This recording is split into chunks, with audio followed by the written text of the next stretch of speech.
When was it last time when you felt truly authentic and in alignment with your core values? Or do you feel as if most of the times you are living a version of yourself that isn't truly authentic? How can one begin the journey to reclaim their authenticity? And despite any effort, how do societal expectations and norms often pressurize us to hide or alter aspects of our true selves? How can we navigate these pressures while staying true to who we are? Join me after the intro for a conversation with a very special friend with whom we will answer this and many more questions. So grab a cup of coffee, settle in, and let's start.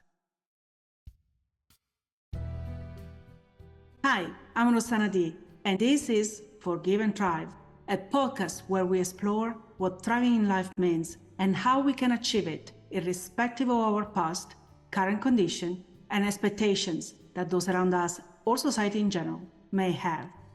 Let's go. Welcome to the Forgive and Thrive show.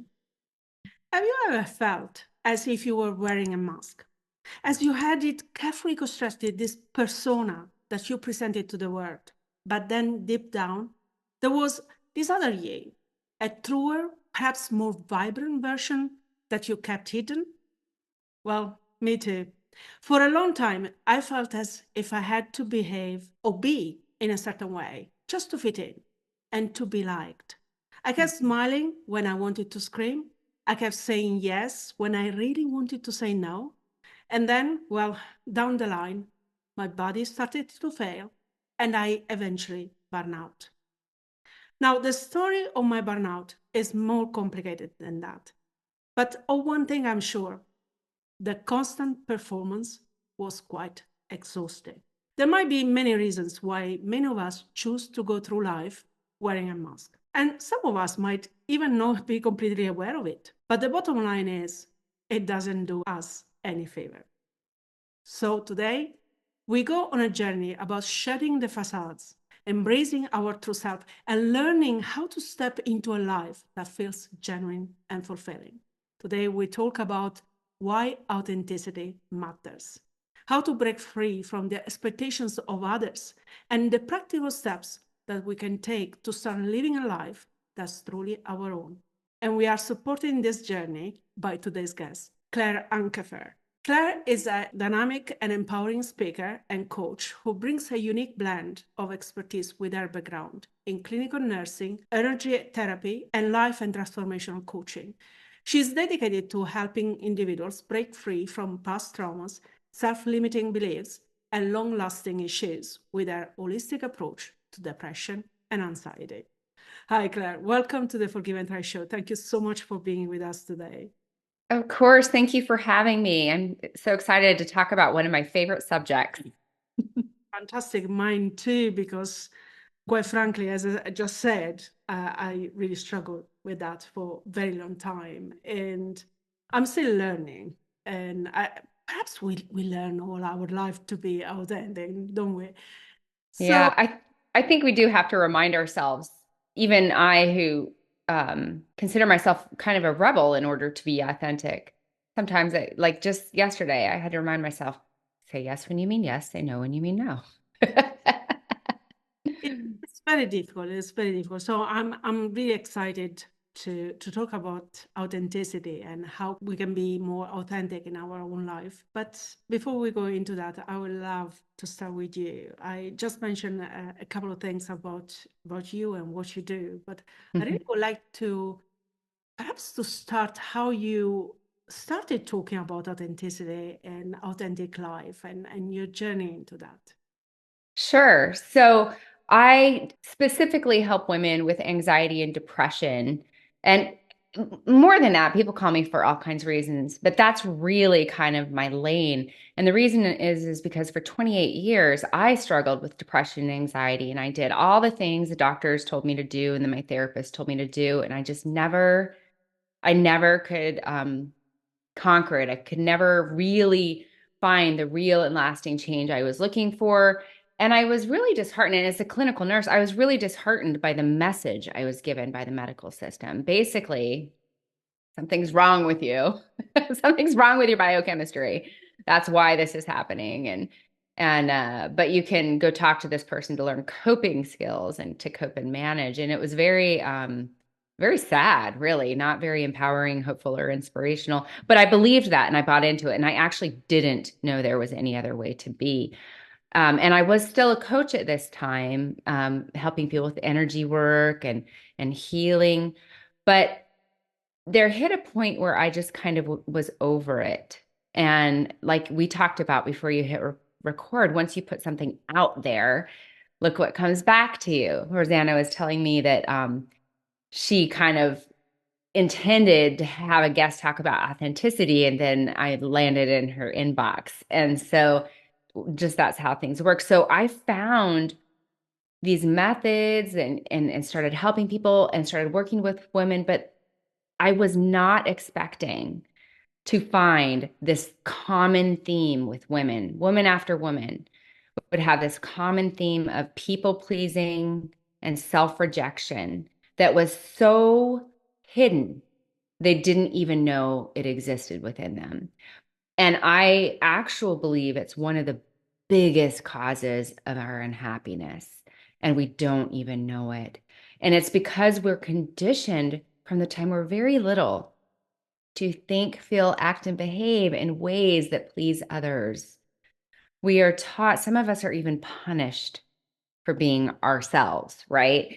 For our very nature and our essence to be expressed, don't be that way is the message we're given. And even people that love us and mean well, be you up until this point that it makes me uncomfortable or I disapprove of what you or what you want to do or how you want to live your life. So be you, just less of you is the message. And we almost learn to we have like a feeler out into the world to gauge how we should be based on, are we being accepted if we're this way? And like you said, it's exhausting.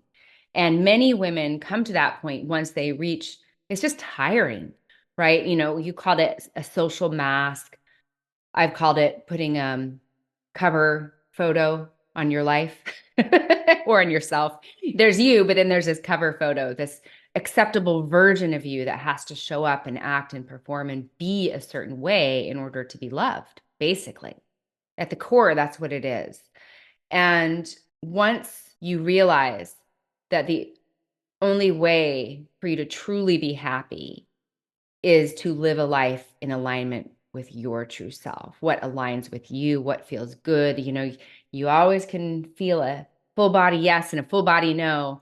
And what's for me might not be for you, Rosanna. And what might be for you might not be for me.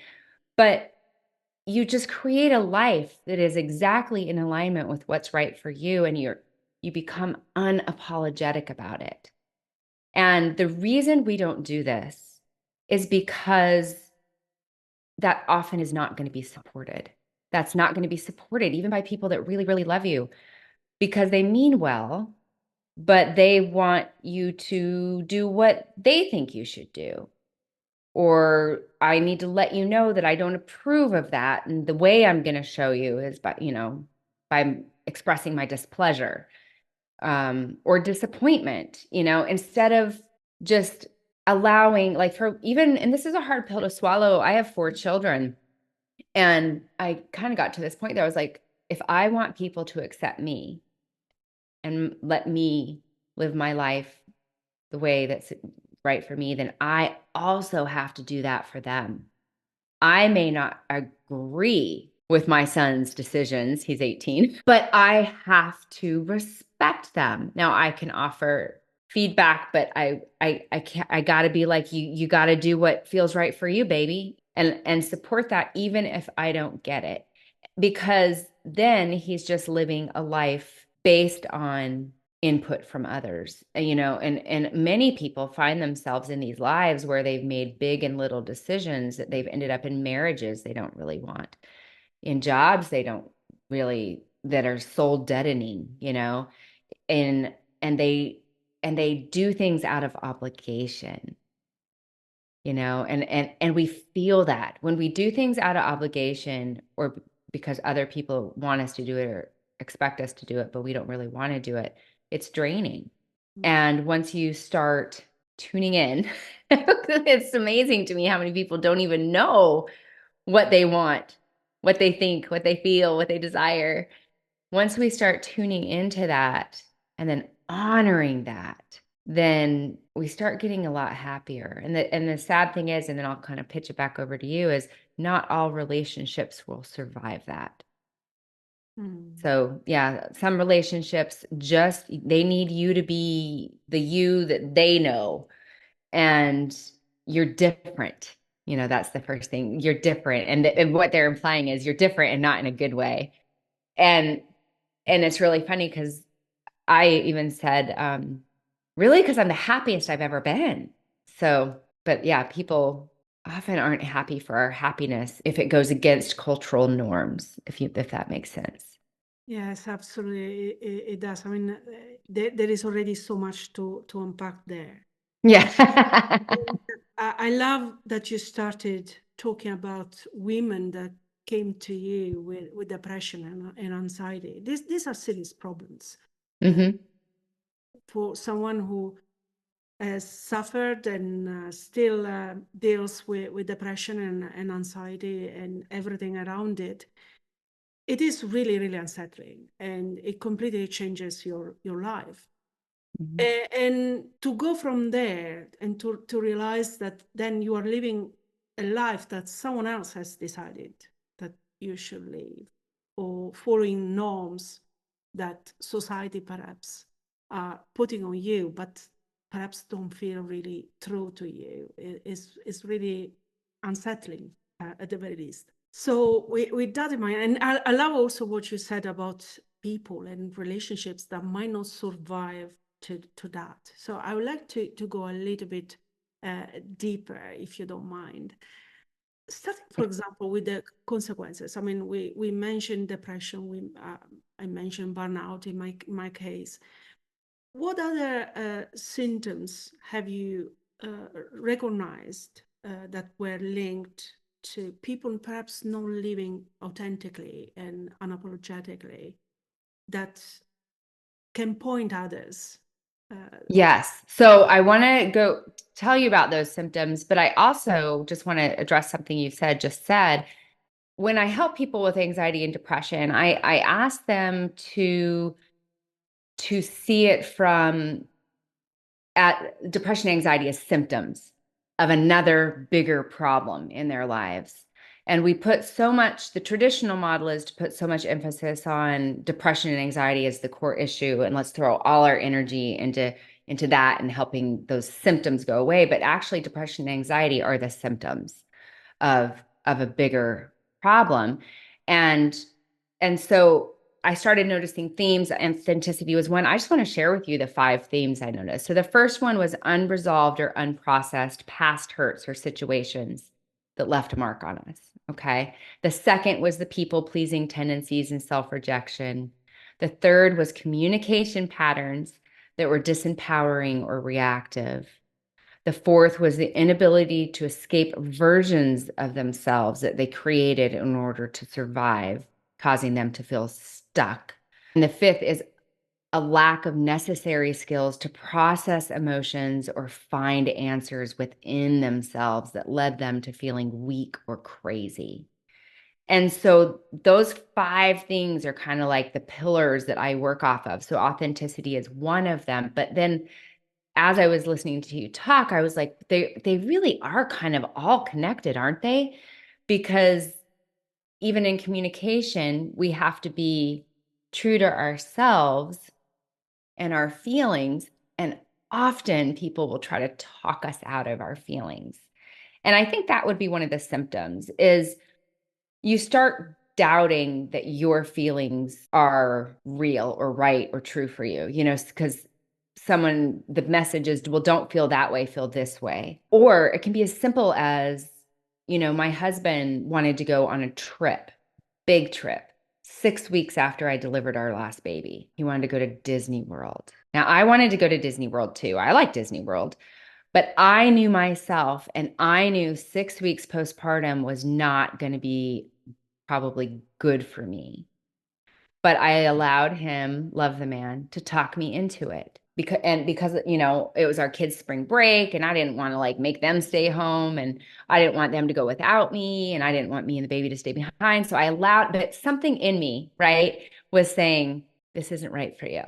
And I bypassed it and allowed him to talk me going on the trip. Now we went on the trip. It was super fun, but when I got back, I just bottomed out into a postpartum depression. It just was too much for my system, and I knew it. And I even said to him, I knew I shouldn't have gone. So that's what I mean by self-betrayal, right? Like you say one thing, but someone tries to talk you out of it. It can be as simple as, I don't want to go out tonight. I just want to stay and watch Netflix. And someone goes, no, no, you have to go out. Come on, let's go. And what? I want to please you. Okay. So I will put, instead of the other person saying, why can't I be honored, right? Oh, I'm hearing you. I'm hearing you. You had a really tough week and you just want to stay in and watch Netflix. I really want to go out, but let's talk, and you have to come to some agreement. But it was just always, for me, it was always me being the one that disregarded the way I felt and just showed up for everybody else. And that leads to resentment. It leads to bitterness. It leads to anger. It leads to burnout. It leads to depression. It leads to anxiety. Those are the symptoms. There is something you mentioned here, that little voice inside you that says, oh, I, Yeah. I, I would like to do the A, but someone is pushing me to go towards B. How do we listen to that voice, or we recognize that we have that voice? Because sometimes we are so under the pressure of society or other people, and we are so used just to agree in behaving Yeah. a certain way that we don't even listen to that voice. We don't feel that there is a voice inside us telling Yeah. shouldn't do So you this. can call that voice whatever you want, right? I call it just my inner voice. It can be your intuition. I've called it that before. But I have to kind of get away from other people just briefly. I can get good at it now. And I put my hand over my high heart and connect to myself. And it's almost like I'm talking to my body. And I want all of your listeners to try this. Let's do this. It's like you're talking to your body, okay? And your inner voice, whatever, your intuition is going to respond. And the way it responds is different for different people. Sometimes it's just a feeling, but I just want you to try this out and see if this is a way that it will respond to you. It will be an inner voice that you hear but not hear with your ears. And it's going to be a simple word or phrase that drops down or bubbles up. It's not something you're going to think about. We're going to ask a question to your body and you're not going to think about it. You're going to kind of open up space for the answer to drop down or bubble up. And the funny thing is sometimes we don't like the answer because it's inconvenient, right? It's going to mean I have to like honor myself or stand up for myself or make a different choice than I was planning on making or change my mind or disappoint this person. But you don't have to do that. The first step is just get in touch with it. Just get in touch with it before you start expressing it and standing up for it. Just get in touch with it. So put your hand over your high heart or your heart. And I want you to, I'm trying to think about a universal question. Connect with your body, like you're talking to your body. And you say, what makes me happy? What is something that makes me happy? And it will be a simple word or phrase. It's going to drop down or bubble up. Sometimes some people will get images that will flash into their head. I just got an image of a book. I love to read. Reading feeds my soul. And it may take a moment. So if you need to push pause, you can to do it again. You could even treat your inner child as that inner voice, right? And funny enough, sometimes it's easier to stand up for our inner child than ourselves, Mm, right? And so you could even ask, what makes you happy? And then you just allow something to drop down or bubble up. mm. And that's like a more advanced technique I teach. We just, yeah. I know that when, for example, my boundaries, I've always been very bad with boundaries. Mhm. And, someone is crossing a boundary that should have been there, but it wasn't there. I Yeah. can really feel palm coming out. Yeah. Lots of energy. So I started very slowly to recognize the little voice inside. But it is very difficult, especially in today's world that is Mhm. very noisy, right? We listen Mhm. to so many things. We have Yeah. social. Drop down into your body. Yes. Yeah. And be with your body and start talking to it. And you have to understand that if you are like if you have people pleasing tendencies or boundary issues, it is universal and not your fault. You've got to think about it like pack mentality, right? I mean, just hundreds of years ago, if we went outside of what the rest of the pack, how the rest of the pack was, the pack, I'm using the word pack, tribe, then that could have meant death. They could have ousted us from the village and we wouldn't have had food and water and we would have died. But so our brains are hardwired to go along with everybody. We are, evolutionarily hardwired to be agreeable, to go along with, well, everybody else is doing this. I'll do this too. Can you imagine, think of the tribe where one person is going to go off and do their own thing and be their own person? Well, no, that's not acceptable. You will be rejected by the tribe. And so that still happens. That's what if you make a decision, it could be, let's just say, like, hear all the time people that wanted to do something else for a living. Like they wanted to be an artist or they wanted to be a teacher, but their parent told them they couldn't do that because there was no money in that. And they had to do this other thing. And they had to go along with it, right? The person that's paying for it is telling me I can't major in dance. I want to major in dance. I can't major in dance. And so you will be rejected by the tribe. Your parents who love you will try to talk you out of it for good reason. And but once my husband and we live a life as best we can, free from that.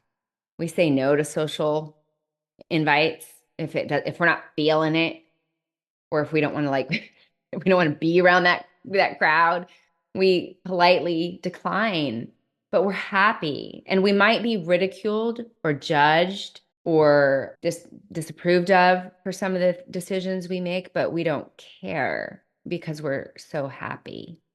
And I had a client that was learning this lesson about authenticity, and it came up, and it was really funny because I was like, do you see what's happening here? It came up that her sister wanted to come for the weekend, and her sister called and said, we'd like to come, we're coming this weekend. And my client didn't feel like company, right? She just didn't feel like it. And she was really looking forward to that weekend to do some other things. And she said, but I didn't have any reason I could give her that was acceptable.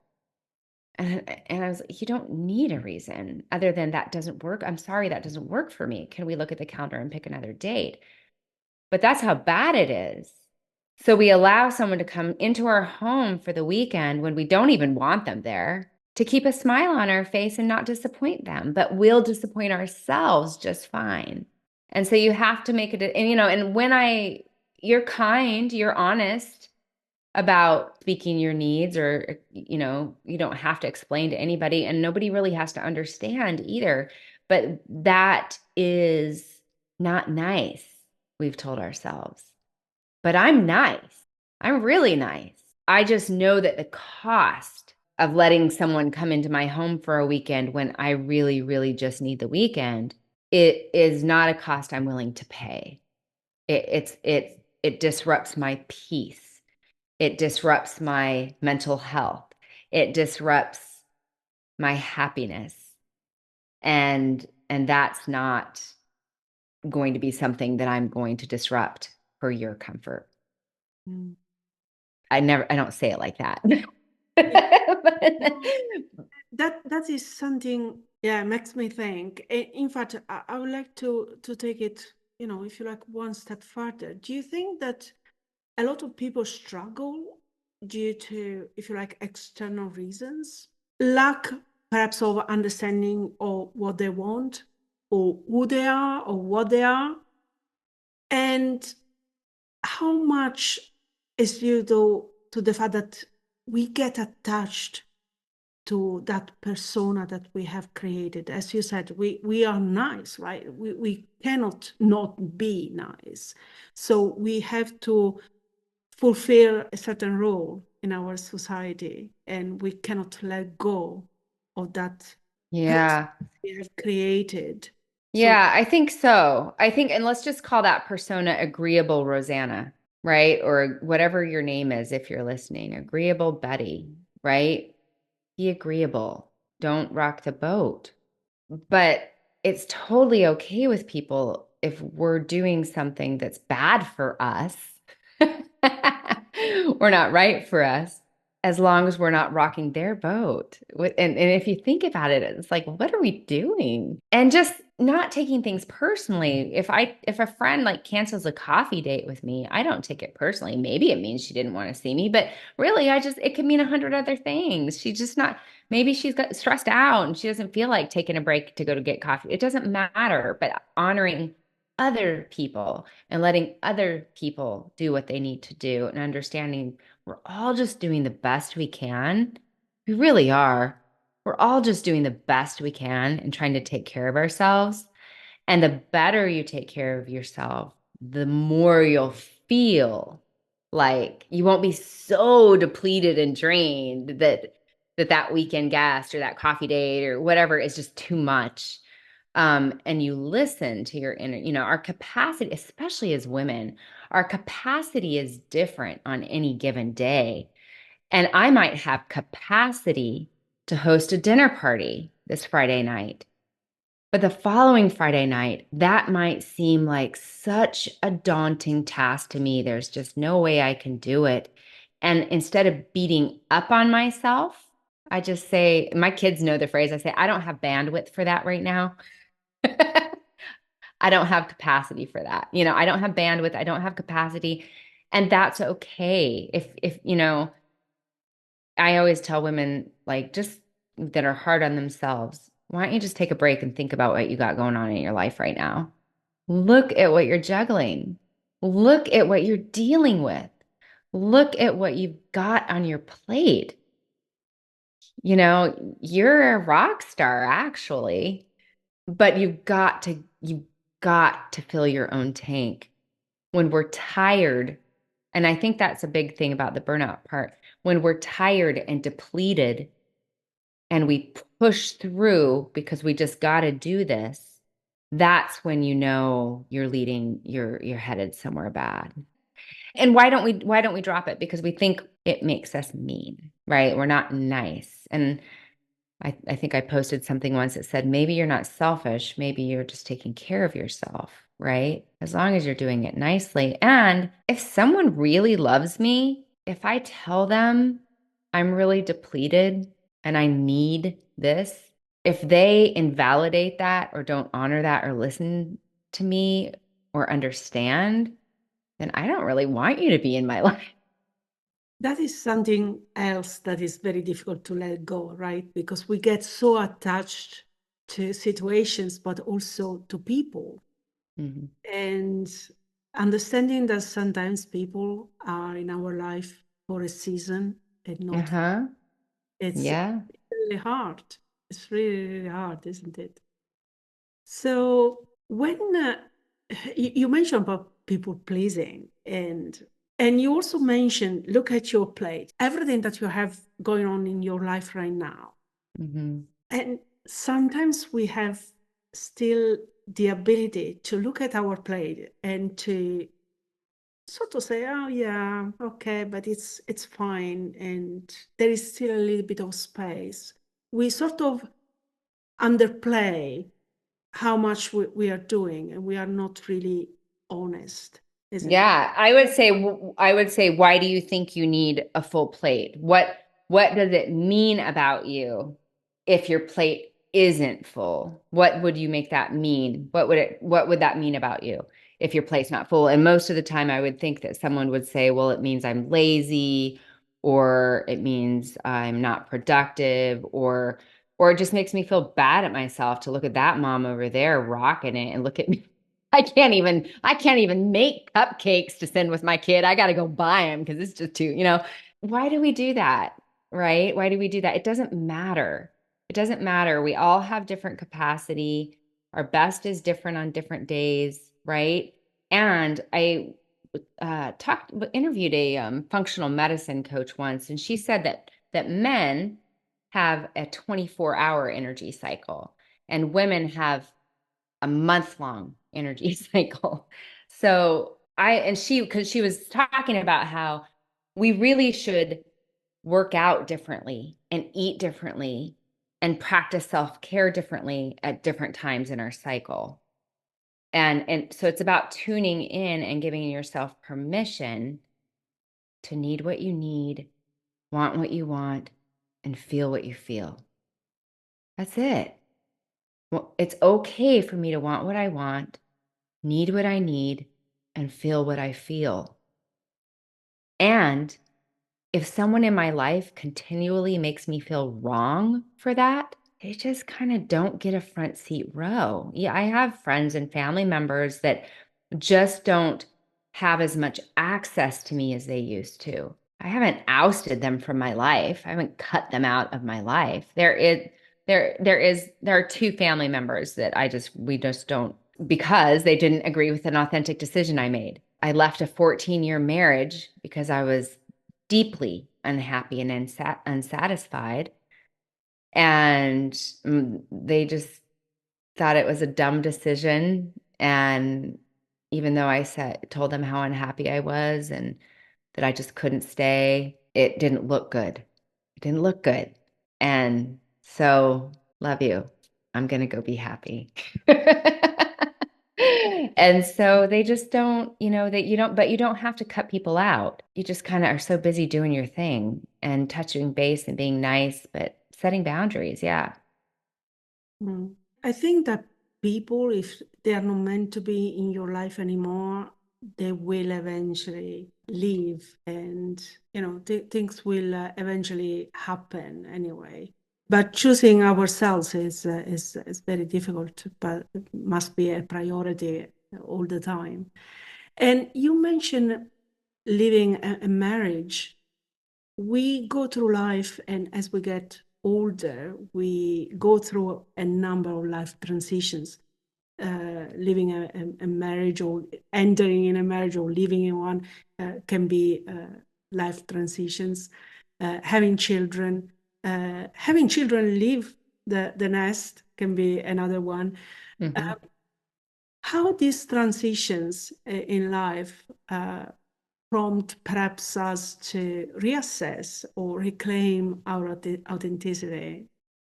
Yes, I think it gives us an opportunity to know ourselves and what makes us happy. And people often say, how do I know if something's for me or if a relationship's for me? And it's pretty simple.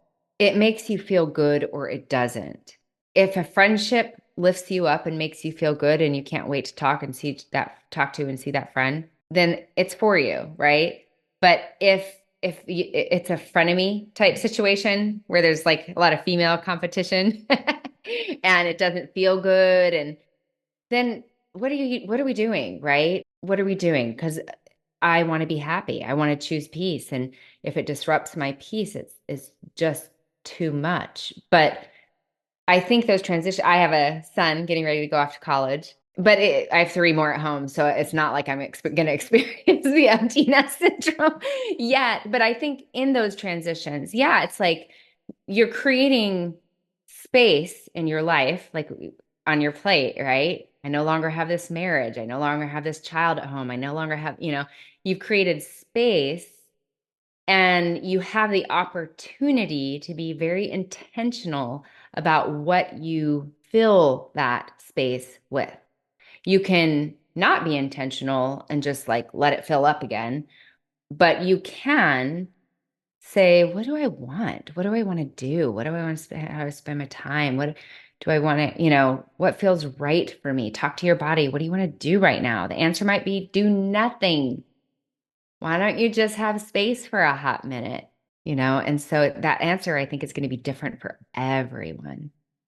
Mm, absolutely.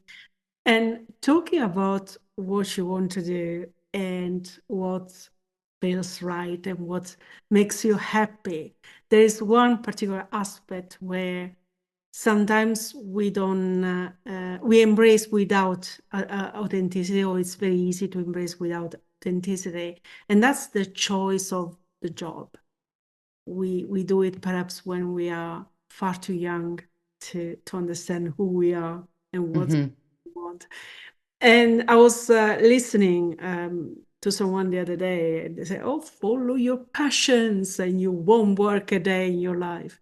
But then Mm. there are also other people that say, "Oh, do what pays the bill, and you can afford your passions and you know as hobbies, basically, and you can do what you like."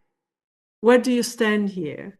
Well, I'll tell you what I stand, but I'd tell you what I'd tell someone if they asked me that question for that, like, what do you related to them, is I'd say, where does it feel right for you to be on that spectrum?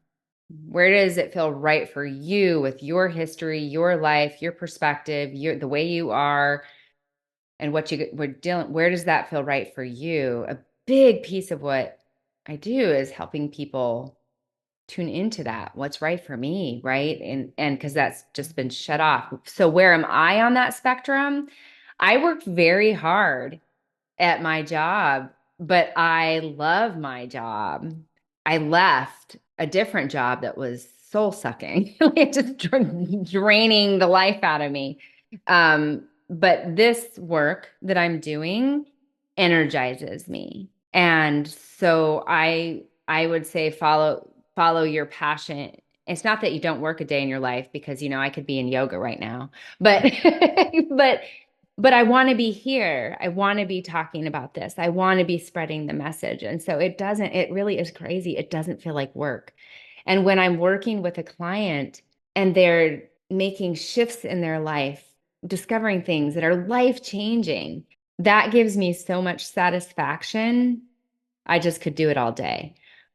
That's what's right for me. But I also really pay attention to my rhythms, and I start to see when I'm starting to get depleted, and I know that means close the computer, go for a walk, take a nap, take a day off. So it's whatever fills you up.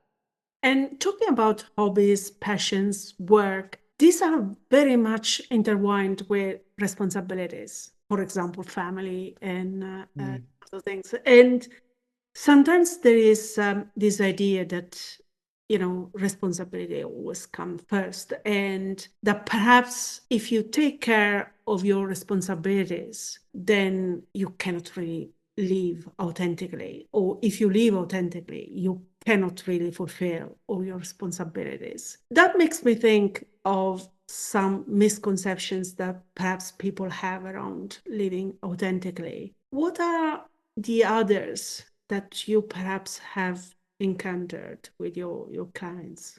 Yeah, I think that they'll be rejected. I'll just be rejected and I won't have any friends and no one will like me, right? But we needed approval when we were children. We did. We needed it. That's actually a need. You need to be seen. You need approval. As an adult, you don't need approval. We want approval, but we don't need it. But as far as the responsibilities, I would say, like, if you're truly living authentically, then you wouldn't, and I find myself in that situation, so I'm calling myself out. You wouldn't find yourself in those situations where you're over depleted or over scheduled. But we live in the real world, right? My husband and I are both entrepreneurs. We have 4 kids. They are, each child has their own social and sports and school life. So it's busy, right? So the thing we ask each other when I notice him struggling or he notices me struggling, I say, "What do you need?" I never say what's wrong with you. I say, "What do you need right now?" And that was really hard for him at first. Takes care of everybody else. And I was like, "Michael, what do you need?" And he said, "I just need to go sit somewhere by myself for 30 minutes and scroll on my phone. And no one need me." And I said, "Go do that then." Or I've said, "What do you need?" And he goes, "I need to go to the gym and put my AirPods in and just work out." Okay, go do that then. And he'll say to me, "What do you need?" And so a question I ask myself on a busy day like that, it's easy for me to do that, in bed thing when I don't have clients. But when I have clients and, I got to pick up my daughter for her orthodontist appointment and then we've got lacrosse and all that stuff. And I'm like, then I ask myself, how can I take care of myself in this? And again, the answer will come.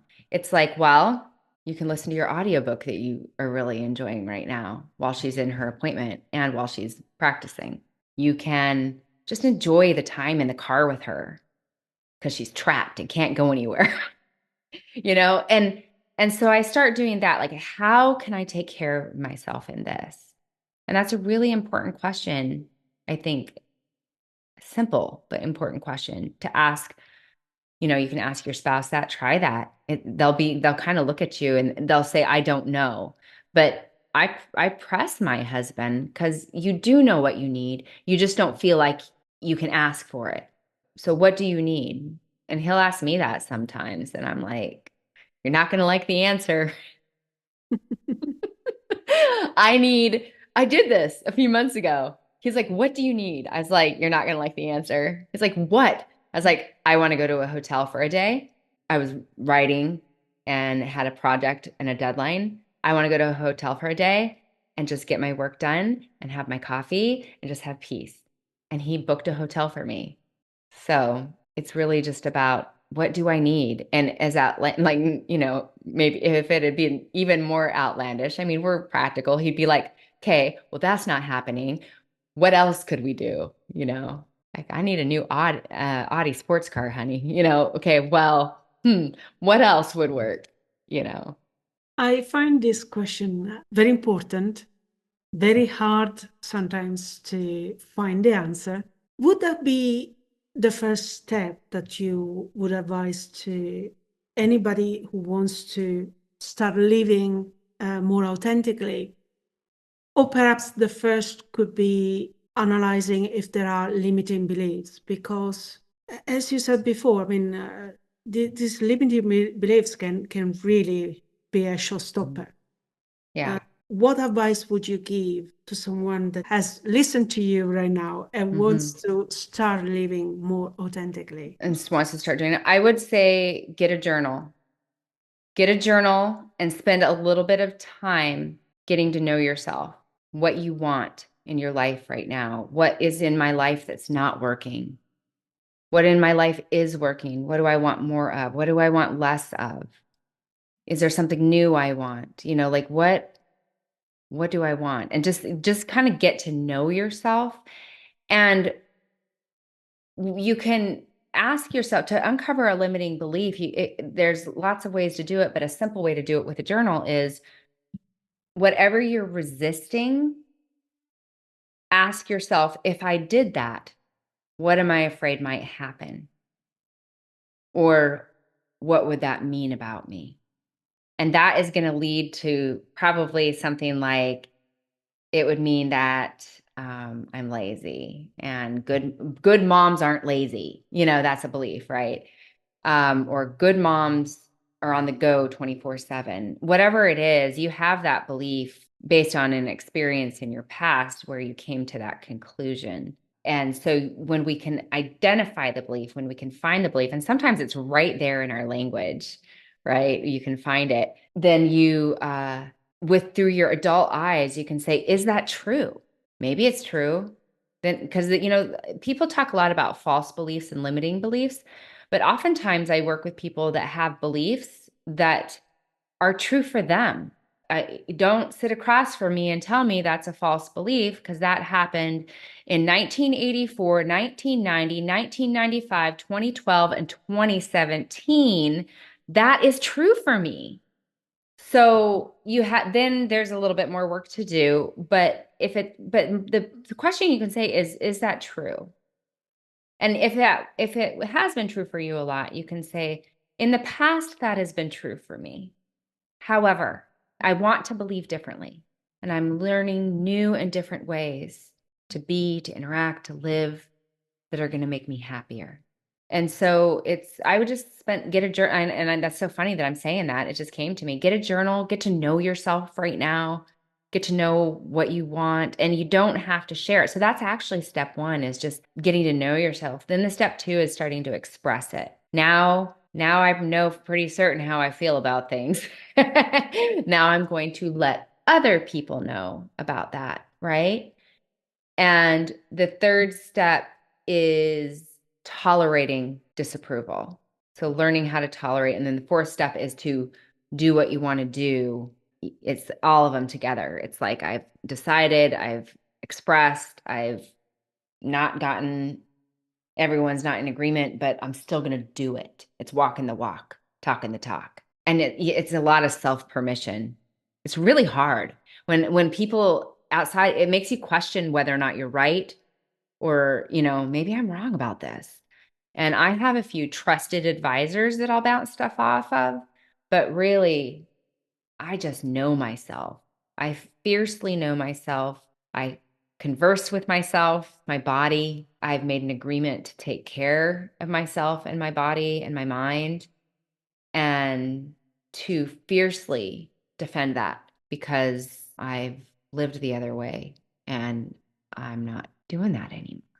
You mentioned trusted advisors. That's a key aspect, because we mentioned before, right? We are so much under the pressure of being a certain way, and we feel everybody around us, oh, you should do this, and you should, all the shoulding, right? Mm-hmm. And having perhaps those one or two people that you trust and you can go, I think it's also very important. So how do you create that small network of trustee? Well, so the one or two or three, however many you want, a handful of trusted advisors, is very different than the court of public opinion, right? People just don't get that privilege. How do you do it? The best trusted advisors are people that are sounding boards. They are allowing you to figure out what's right for you by listening. They might ask questions, but their goal is to help you come to a conclusion that is right for you. Those are the only kind of people I talk to. People that are going to try to tell me what they think I should do, or what I should do, that's really like against everything I'm about, right? But I still need a sounding board sometimes. And so my husband's a great sounding board. Sometimes I have to tell him how to be a sounding board. I have to say, I want to talk to you about this, but I don't need advice. I just need you to kind of listen. And then I'll say, like, do you think I'm missing anything? And then I've got a couple coach friends that I really they're great sounding boards, and their goal is always to help me figure out what is right for me. Like, sometimes I'm conflicted. They'll help me. Well, why are you conflicted? Right? They'll ask me questions like that. And I'm like, well, part of me wants to do it, but what about that? What about that part? And the whole question is, what do you want? What do you really, really want? And they help me get to that. This is so important. And thank you very much for stressing that out. Claire, I'm aware of the time, and I would love to come back on you before we conclude this beautiful conversation and ask you if you have something in the pipeline. What are you working on? What are you planning on for the rest of the year? Anything you want to share? Oh yeah, I have it. So I just launched my community. I was only seeing clients one-to-one, but I've made a more accessible, affordable, kind of private and supportive community where I have all my courses that I've ever done. Also, I'm in that community. People have access to me, they can DM me. And then within that, I do trainings on authenticity or communication or finding the root cause. And we actually do the work together. And so it's called the Healing RX community. And you can find out more about that on my website at claireuncapher.com. Beautiful. And as always, we will put all the links in the description of today's episode. Claire, final question. If there was one take-home message that you would love everybody to remember from this conversation, what that would be? You're right. You're right. Like we doubt ourselves so much, but that instinct is right. It's right for you. You have that for some reason. And I think we doubt ourselves, especially as women, we doubt ourselves, question ourselves. And no, like there's some truth there. There's a reason you picked up on that. Something's off. Like there's a reason. Someone's words aren't matching their energy, but you're picking up on that energy. You're not wrong. You're right. So trust yourself, and develop that relationship with yourself that you become like BFFs. Beautiful. Well, as we come to an end of today's journey into reclaiming authenticity and revealing our true selves, we are reminded of the profound significance of this journey. In a noisy world, daring to be authentic becomes almost an act of rebellion against societal norms, other people's expectations, and sometimes even our own limiting beliefs. But remember that fight is absolutely worth, because as Carl Jung said, the privilege of a lifetime is to become who you truly are. Claire, thank you so much for accepting our invitation, for sharing so much about what you do and your life story and your message with us. I really enjoy our conversation. Thank you, Rosanna. It was great. Fantastic. Well, we would love to know what you think about this topic. Do you find embracing your true self and living authentically a bit challenging? If so, I'm sure you will find today's conversation with Claire very inspiring. But if you need extra support, do check Claire's website, her work, and follow her on social media. You will find all the links in the description of today's episode. Join me next time when we will continue exploring inspiring and challenging situations. Because remember, we are together in this journey. Thanks for watching. If you enjoyed this content, subscribe to our channel. And don't forget to hit the notification bell and like this video. See you in the next one.